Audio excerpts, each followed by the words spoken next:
Are you looking to buy a smartphone but only have a budget of about $50? If so, you should take a look at the new HTC Ozone available through Verizon Wireless. It runs on Windows Mobile 6.1 standard and comes with a 2.4-inch QVGA display, QWERTY keyboard, slim design overall, only about a half an inch thick, has a 2-megapixel camera. There's also a slot for micro SD cards up to 16 gigabytes, and on the back there's an included SIM card to allow the device to work on CDMA and quad-band GSM networks while roaming. Even though the display isn't touch sensitive and is only 320 by 240 resolution, it is still a nice size and is rather bright, and it shows text and images quite well. Directly below that is the 5-way D-pad, the end and send keys, left and right soft key, and buttons for home and back. The QWERTY keyboard is in 4 rows and is a slightly better layout than what we saw with the HTC Snap for Sprint. The buttons are straight across instead of being curved, and the shift key is down on the bottom instead of being next to the A. Despite this, the keys are rather small and cramped together. This isn't a big problem if you're typing a small message, but for longer emails, your thumbs will begin to feel cramped after a while.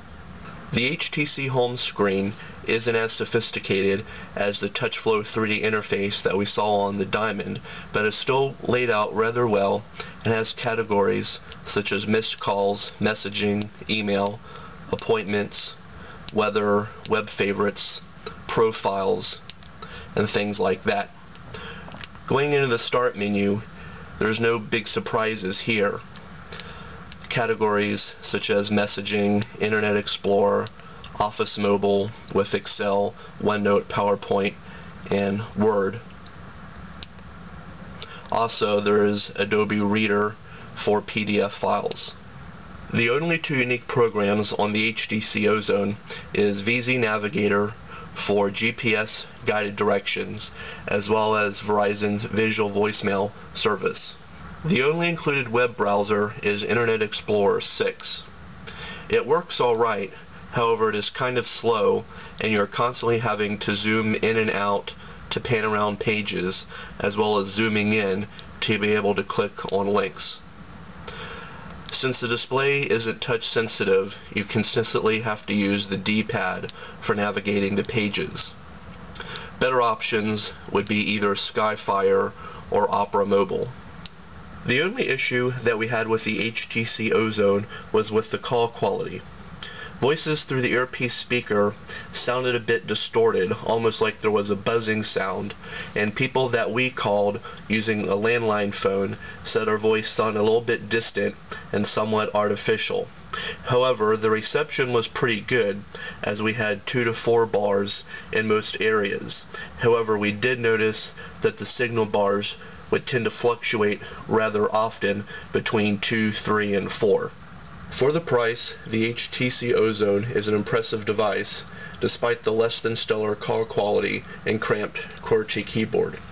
We feel the Ozone is best for people who are coming from the Motorola Q9M or are new to the world of smartphones and don't want to make a large investment like on the Touch Diamond, but still want basic smartphone features. We also like the added Wi-Fi connectivity and the ability to use the device internationally with CDMA and GSM. Please visit PhoneArena.com for a full review of the HTC Ozone, including pictures and 360-degree rotational view.